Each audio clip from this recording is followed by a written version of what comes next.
Cam was talking about a start Sunday. Mikko gets the call tomorrow night. If you can just discuss the thought process on which guy to start when and what you expect. 2 games, one at home, one on the road. One team went to the Stanley Cup Finals last year. The other team's a rival. Both our goalies are capable of playing. So we just decided that we would play Mikko on the road, let him experience the rivalry, and Telb's at home back-to-back. Mikko will get a pregame skate tomorrow in Calgary. Telbs likely won't, so he's got a little more experience in that situation. He's talked a little bit about a few days here to just work on some basics and work on some things. What do you see from Cam if his game dips a little bit when he gets time like this? Well, he works all the time.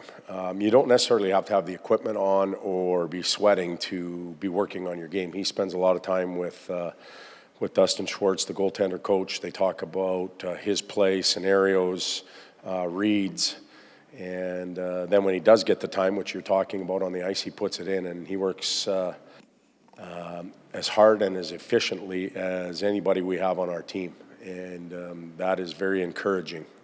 Sometimes goaltenders will go the other way and don't necessarily want to put the time in and try and conserve energy, but Telbs is one that works on his game, and we're happy for that. Sorry, Matty, one more. Last for me, Todd. Just healthy competition between the 2 goaltenders on your team. How, as a coach, I imagine that's what you want to see and like to see, them pushing each other and the decision being a hard one.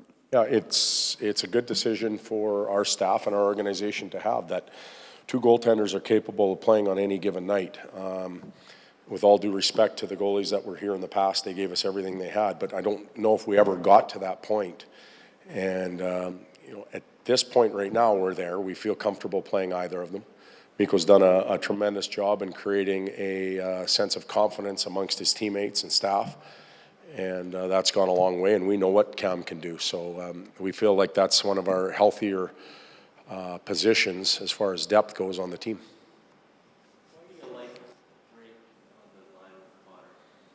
Why do I like Drake on the line with Connor? Because I think Drake has a tenacity to create space. He has a tenacity to play physical.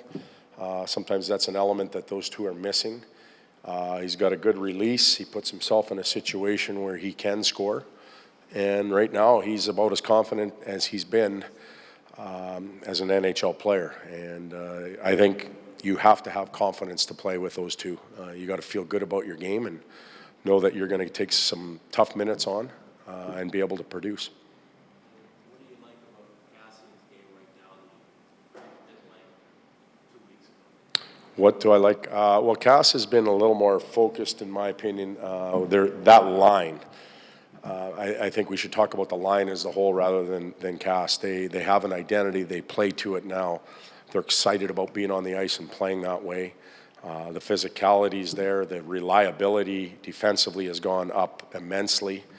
And as a result, they're getting more offensive zone time. So if they accept their recipe for their line, which they clearly have over the last little bit, they can be a force.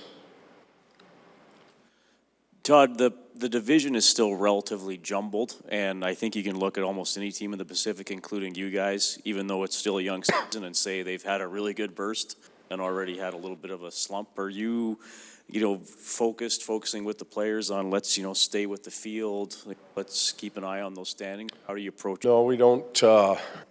We're 18, 19 games into the season, and we're not talking about staying with the field and playoffs and ramifications or anything like that. It's really important that we focus on our game.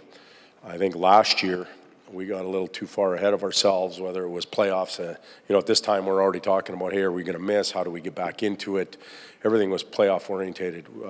This year we're talking a lot about our game. We tried to work on a number of areas today that we think we'll need tomorrow, but we'll also need down the road. So you won't see the standings going up and saying, hey, here's where the wild card is. We're a point out. We play this team.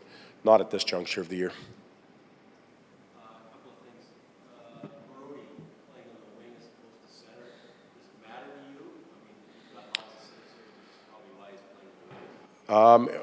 He is and will be an NHL centerman when it's all said and done. And that could probably happen quickly where he gets the opportunity to play center, but we'll see as our lineup evolves, and but he's going to get that chance eventually to try and earn a full-time job at the NHL level in the center ice position.